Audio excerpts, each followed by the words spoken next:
একটি শান্ত উপকূলীয় গ্রামে একজন বৃদ্ধ জেলে বসবাস করত। তার একটি পোষা কুকুর ছিল। প্রতিদিন সকালে বৃদ্ধ জেলে ছোট নৌকা নিয়ে সমুদ্রে মাছ ধরতে যেত এবং কুকুরটি তীরে জেলের জন্য অপেক্ষা করত।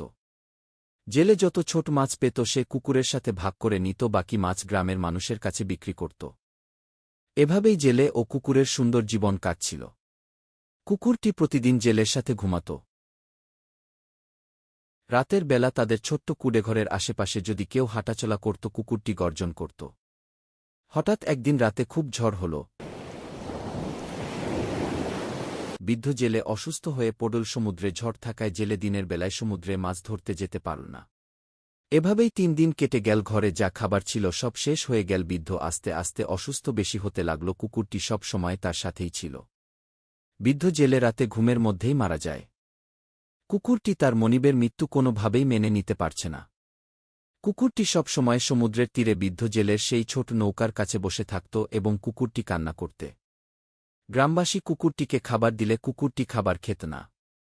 আস্তে আস্তে কুকুরটি অসুস্থ হয়ে পড়ে এবং মারা যায়। গ্রামবাসী তার মনিবের কবরের পাশেই কুকুরটিকে কবর দিয়ে দেয়।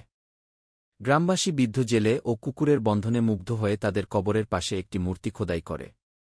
আমাদের চ্যানেলটিকে কুকুরের মতো ক্ষুধার্ত থাকতে দিও না। এখনই লাইক এবং সাবস্ক্রাইব করো।